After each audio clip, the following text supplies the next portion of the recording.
Hey everyone, welcome back to Let's Just Talk, the podcast where we keep it real, dive deep, and share inspiring conversations with incredible people who are out here grinding just like you and me. I'm your host, Kristin McIntosh, and today's episode is all about chasing dreams, staying motivated, and turning your passion into purpose. I am so excited for today's guest because not only is she an incredible, talented voice actress, but she's also a dear friend of mine who's been making major moves in the industry. Please give a warm welcome to Kenisha Johnson. Oh, thank you. Thank you so much. I'm so happy to be here. I'm happy to have you here. I'm so happy to have you here, Ken. You have no clue how much I admire you. Obviously, I'm always telling you that when we talk. Yeah. So today, I kind of want to take the opportunity to kind of crack open that brain of yours and just talk a little bit about your journey. Obviously, how we met. We have to tie the story together. So I think that's going to be my first question for you is tell the people, how did we meet? How did we meet?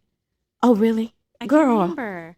Girl, it was ages ago. We were at a audition for representation with Carol from, I can't remember the agency's name. Yeah. And that was our first, I think, meet. Okay. Yeah. And we talked about just trying to get new representation. Okay. Yeah. I think you and your husband Scott had just moved here from Chicago, and I think you were just more so trying to feel out which agency would be best for you. Yeah. And we were both talking about, well, girl, I'm just trying to find the best agency for me as well. Yeah. And you were like, if I don't get it, here's some tips, and vice versa. Uh-huh. And all I remember, Ken, I was going right after you. Oh. You went in the room. And all I heard was this loud scream. And I was like, oh, crap. I'm definitely not going to get selected. Because obviously we have kind of the same look. And we usually get put out for the same character types sometimes. So I'm like, yeah, if she goes in and blows their socks off, they're not going to want me. Oh my God. But I honestly felt really good for you because I just felt like your personality was so warm and welcoming.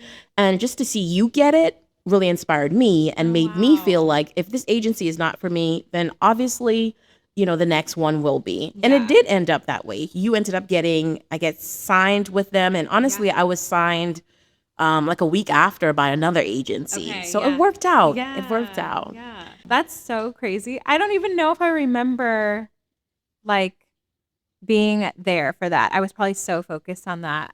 Like so nervous, you know what I mean? It's okay. My memory is crappy too. We've known each other for so long. I'm like, I just have known her. And that had to be like in 2018, maybe? Yeah, probably. Yeah, probably 18, 19. Yeah, 2018. And I think it was the beginning of both of our careers. I'm not sure if you had motion in Chicago before you got here, but no. And I had lived in Indianapolis before moving here. Okay. Okay. So no, I wasn't in the industry at all. Mm-hmm. Yeah. Yeah. So I think that was it was divine connection. Yeah. Because honestly, it was the beginning of, all right, I need to surround myself with people that are trying to get on this same path as I am, which is either voice acting, film and television, commercial. I just really wanted to be surrounded by people that was following the same dream. Yeah. And I think you were my very first friend in the industry that I can say, hey, what's going on with your progress? Here's my progress, and so on and so on. Yeah. Really, really appreciate you for that, honestly. Same. Yeah, so I do have a bunch of questions for you, but I do want to kind of just get your perspective because I know that obviously the industry can sound redundant a lot of times with the questions that most people ask aspiring actors or actresses, but I want my questions to be more relatable to Kenisha's journey. So what inspired Kenisha to get into voice acting? Ooh, that's such a good question. So my undergrad degree was in broadcasting, and I was a college athlete, and so I thought that I was going to be on like ESPN or do something on the more hosting side of things. But had learned more about like using my voice, and I did speech in high school and had always done speeches in church and things like that. I just loved being able to like talk and just research things and be able to use that. And so when I started working here, there was I met my voice acting coach, and so I was able to learn more about it and just get into it. I didn't think it was something I could do as a career. Do you know what I mean? I was like, it'd be really cool to do voiceover, and then I got a coach and just like went for it. She's like, oh yeah, you could totally do this. Yeah.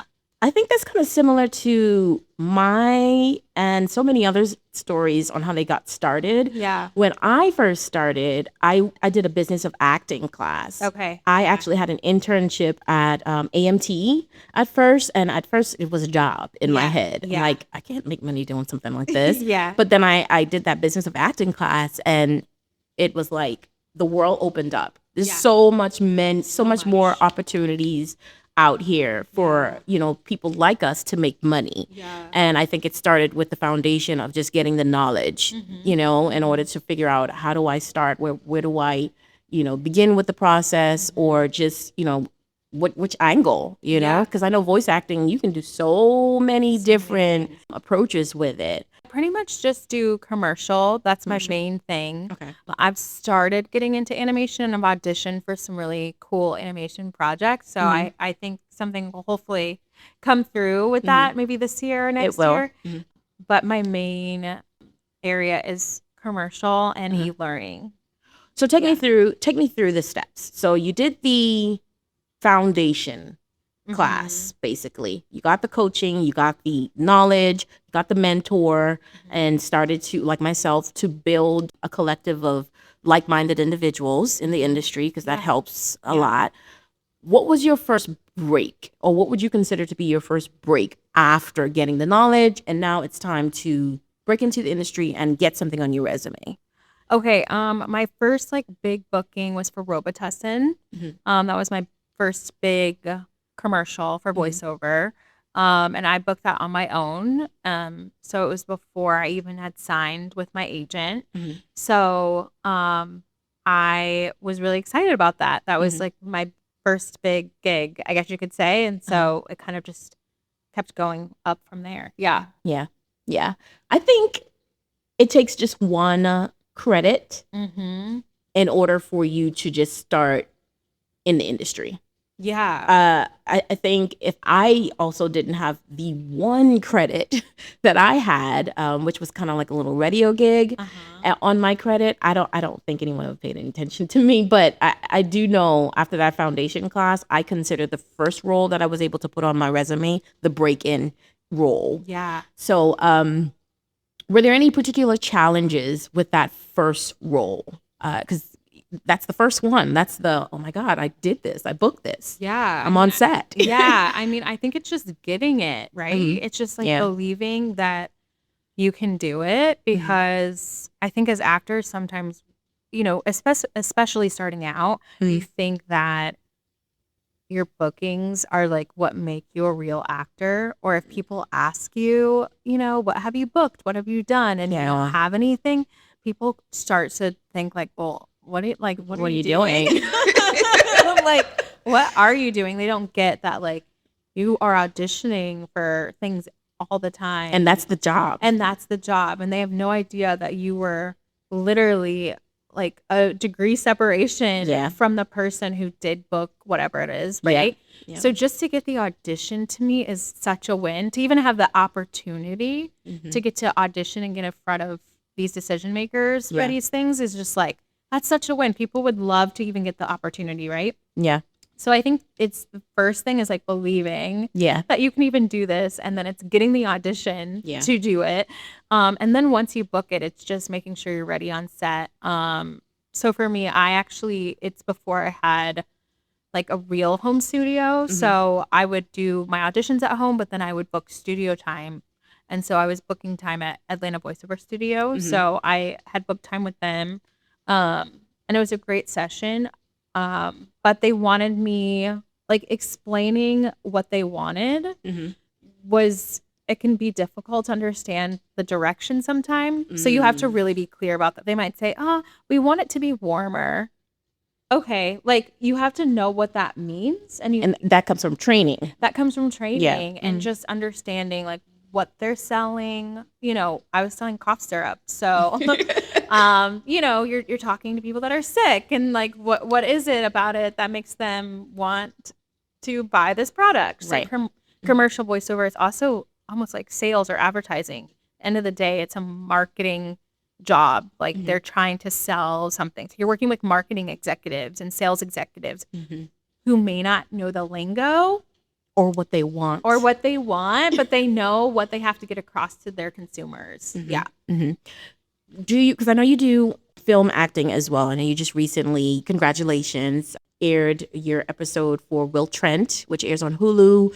What do you think about the two? Do you think that voice acting is a bit more harder than film and television, or voice acting is a bit easier, you'd say? Gosh, both of them have such different, I don't know, things that you have to have, right? And the approach. The approach is so different. They're both acting jobs. So Yeah. I think they're both very competitive. And they both require you to act and train and all those things. So I think sometimes people think, oh, if I can do voiceover, if I can talk, I can do voiceover. You can, but it's a craft, right? You have to be able to understand what goes into it. But I would say I think in voiceover there's less gatekeepers. I think you have more access to the jobs. You can reach out to companies and production houses and things directly versus in TV film, you can't just, email Tyler Perry. It's a process. As much as people want you to. It's just not the protocol typically for TV film versus voiceover. Voiceover, you can go directly to some of these places and really network, which I think is, if you have that drive and your organizational skills and you're able to network with people, that's how a lot of people get work, in the voiceover. And you definitely have that drive, Ken, because you've always been about your marketing expertise, and you have the degree in it, but you've also worked in that field before acting as well. So I think you knew ahead of time the things that is needed in order to kind of book the job. So I think that gave you an advantage as well too. With the animation work that you've done, can you tell me just what differs from just radio work to a character?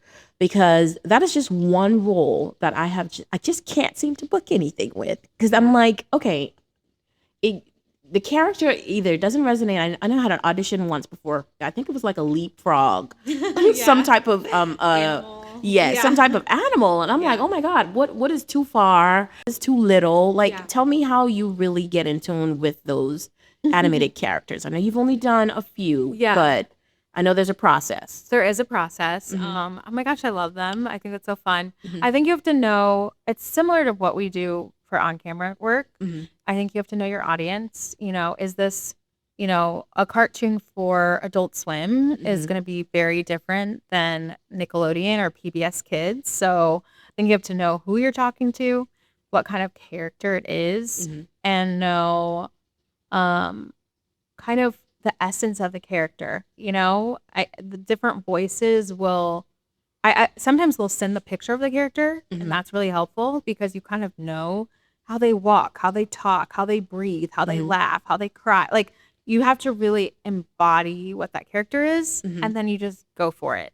And I think you can never go like too big, especially if it's for little kids, because you have to keep their attention. True. Right. But I think you just do it a bunch of times and really just try to be as real as possible with like knowing the character and knowing how you want it to come across. Yeah. What's the most interesting character you've voiced before? Oh my gosh, or character, or just brand? Most interesting brand? Ooh, that's a good question. I don't know.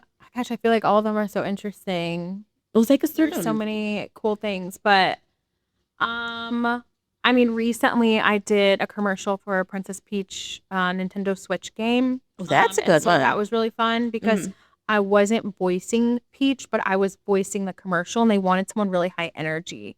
So they wanted someone that could bring that, and that was really fun for me because I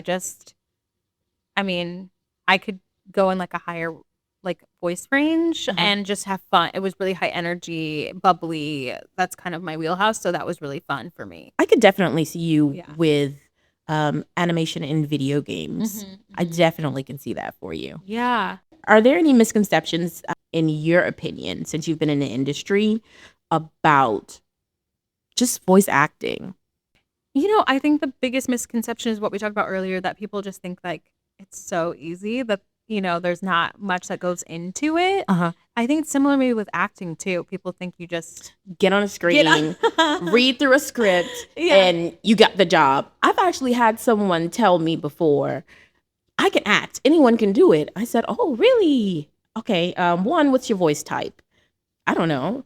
Okay. What character would you like to portray? Yeah. I don't know. I can do an angry character. I can do a sad character, but that's not acting. Yeah. That's just like a pinch of what it is. It's so much that goes into it. Development of the character, backstory, foreshadowing, just being able to kind of just place yourself in the shoe of that actual character and allow your viewers to see that in you and bring that character to life, bring those words to life. It's hard, okay? It's definitely hard, and it takes a lot of work and training to do. You cannot just get on camera and turn on the screen and it's you win an award for it. I just am always so surprised that people don't understand like the time and money and energy that we put into just being in this industry. It's a lot of work, and we get a lot of rejection. We audition a lot. People wouldn't even probably believe that the shows and the movie, like all the things that we have both auditioned for. They'd be like, oh, really? Like people that are not in the industry, they don't know. Usually when I get my breakdown, I'm like so shocked at the amount of things that I was submitted for. And I'm like, oh my God, imagine if I had booked all of these things. Like I would not have time to rest. I saw that I was on there for like General Hospital. And I was like, wow. Yeah. I didn't even know that this show was still airing.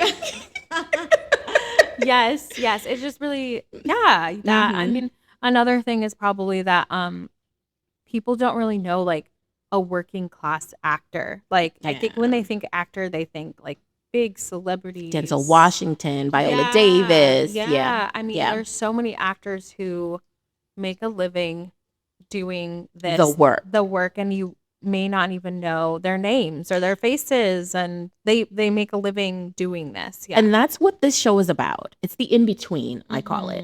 You're working, you're not at the beginner stage. You're actually working, you're booking, and you're also maintaining. And there, obviously we can't control the industry and its outcome sometimes, but the most important part of this is to continue and to be persistent. And I kind of want to just talk about what life is like for you in the in-between, because not everybody talks about it. Everyone, you tell someone you're an actor or an actress and they're like, oh, okay, what show you're on? It's great if you just book something that just aired recently, but what if you haven't in the last year? On average, actors, they book about 1 to 2 times a year. And that's considered active working. And compared to auditioning, those are the things that happen behind closed doors.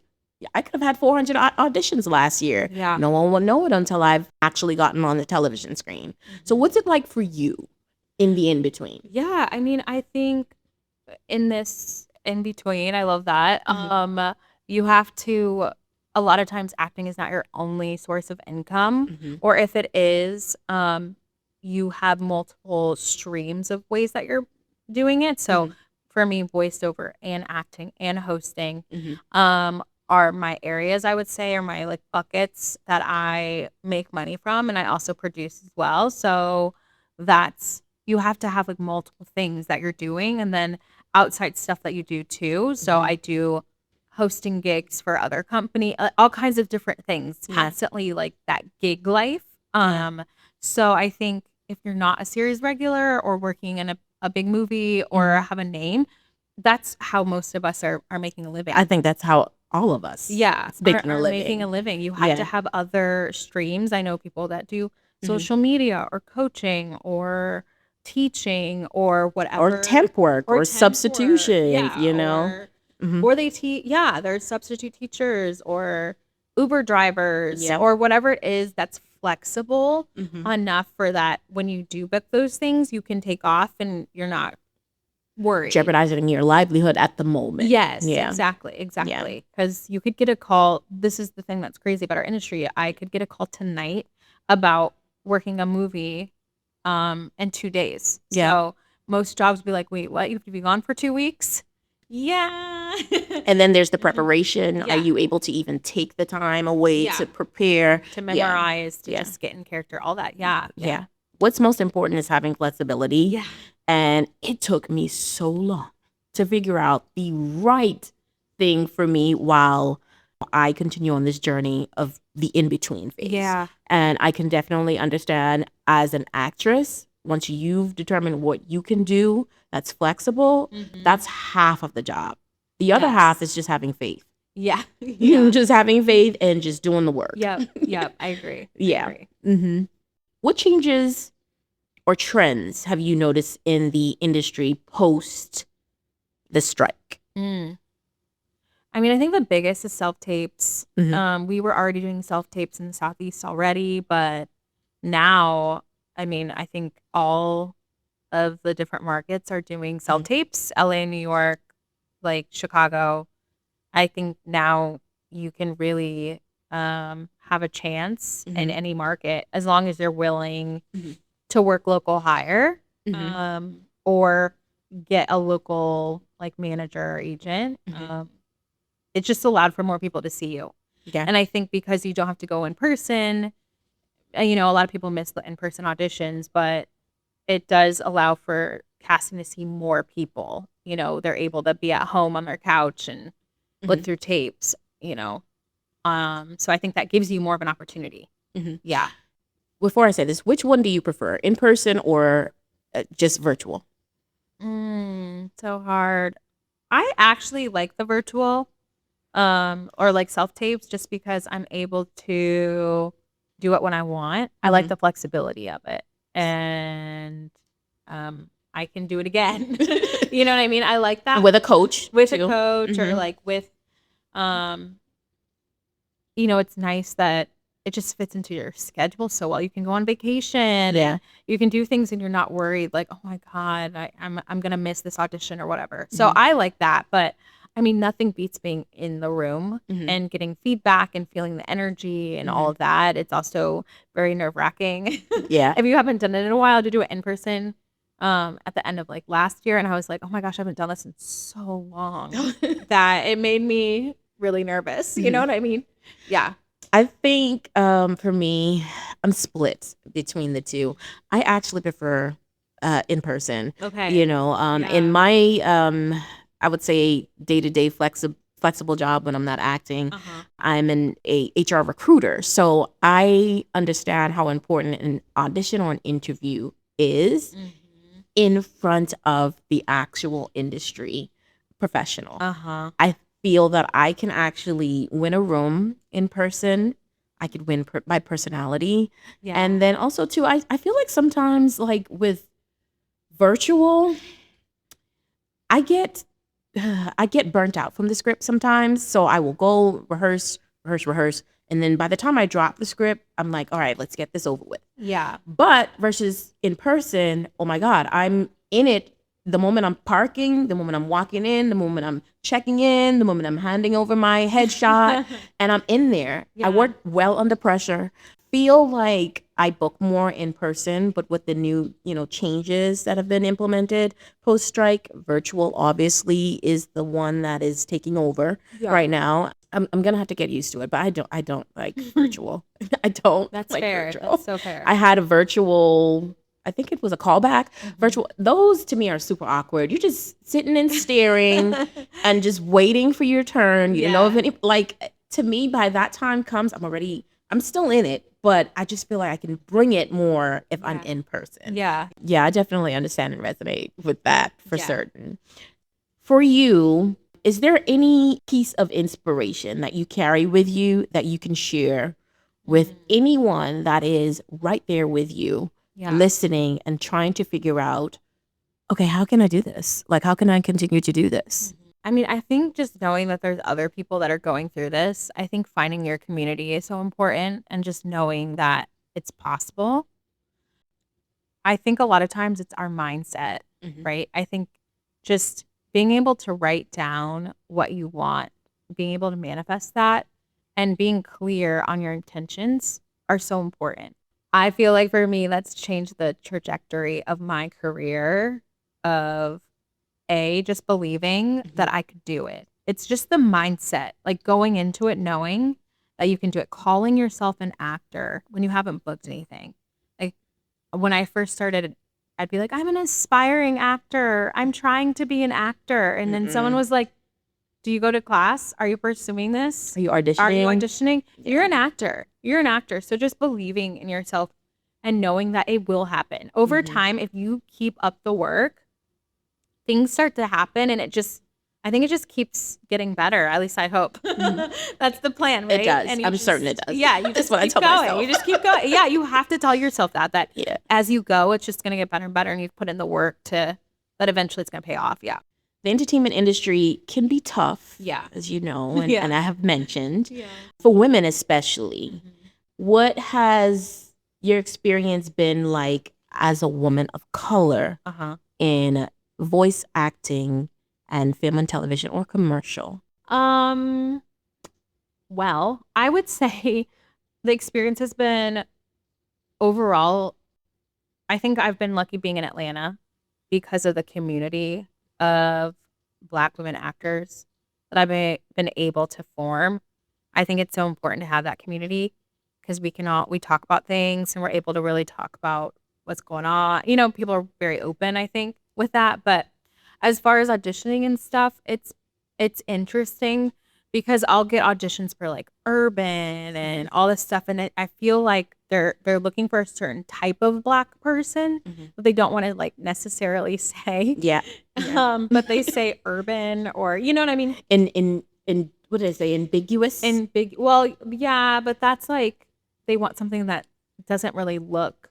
They want something that looks like mixed. There's no one type of Black. There's no one type, and I just think a lot of executives and stuff sometimes have a type in their head of what that should be. And so sometimes you're fighting stereotypes. Yeah. But you just do you. I think you have to just really just be who you are and go for it and just know that, you know, it might not be exactly what they may be looking for. Yeah. You know what I'm saying? Or they have a role or whatever that they envision is a certain way. And you're like, that's not me. That's not who I am. I'm Black, but that's not the type of role that I see myself playing. And having a team that understands that, having people around you that understand that is so important. And then just, you know, they've tried to change some of the SAG rules as far as like hair and makeup, but like that can be really frustrating going on set and your hair, them not knowing how to do your hair. As far as like the makeup artists and stuff like that, or the hairdressers, or makeup, you know, foundations not matching, things like that. You have to you're already trying to get ready for your role or get ready for your whatever on set. And so to deal with that too can be really hard. I've only dealt with it maybe like 2 times. But I'm always prepared. I always bring my own makeup. I always do my makeup before I get there just in case. I bring things with me, you know, and I just don't know if other races necessarily have to deal with that as much. So that can be frustrating. I would just say, I think just take the leap. Like just go. If this is what you want to do, I just feel like you get one life. And if this is something you're passionate about, go for it. But know that it's hard. Yeah. Know that it's a lot of rejection. Yeah, it's a lot of rejection. But if it's something that you love to do, you can do it. Yeah. I can do it. You can do it. You know what I mean? And I think that knowing that there's little wins along the way. And so I think you have to celebrate all of those wins instead of being like, I'm not here. Yeah. You know, just know there's wins in the journey, in the process. There are wins. Just getting your headshots taken to me, that's a win. Yeah. Going and formatting your resume, that's a win. Getting an agent, that's a huge win. So you have to know, like, there's those little things. And sometimes I'm like, I want to be here. But then you have to look back and be like, remember when you just wanted an agent? Remember when you just wanted an audition? Or just one booking? Now there's so many tabs. Yeah, it's so crazy. So I think that, and not comparing your journey to anyone else's journey. Yeah. Your journey is for you, and what's for you is for you. Yeah. And believing that, the doors will open, you know, and you just support the people in your life and whatever that is, because it's big for all of us. Like, it's Yeah. a win for everybody, Yeah. you know? Yeah. Yeah. Kenisha, your journey is so inspiring. Oh, thanks. And I know our listeners are walking away with so much insight and motivation today. I know Yeah. I am. Before we wrap up, I want to ask you this. What's one thing you hope people can take away from your story?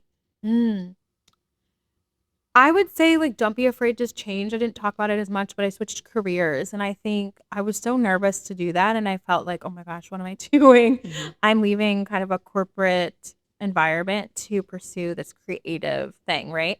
But there's so many people in the industry who have come from other industries and done really well. So, and know that you have skill sets that you've gained from those other jobs or other experiences that will help you in acting and help you with finding those characters and stuff. So just don't be afraid if it's something that you're really passionate about. Yeah. Finally, what's next for you? What's next for me? I mean, I'm continuing to audition. I'm producing. I have a movie that'll be coming out later this year, and yeah, just having fun.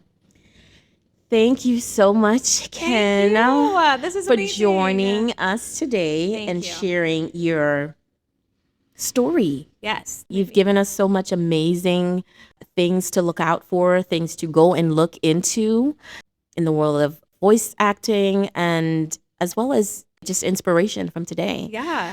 Where can our listeners follow your journey or connect with you online?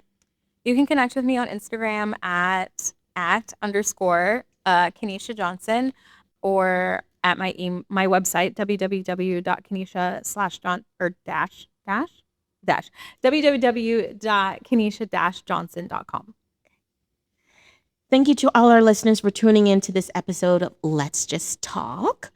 If you enjoyed today's conversation, don't forget to subscribe, leave a review, and share this episode with someone who needs a little inspiration. And remember, we're here every week with real talk, real conversations, and just real life stories. Until next time, remember, it is a marathon and not a race. Stay inspired, people, and keep chasing your dreams.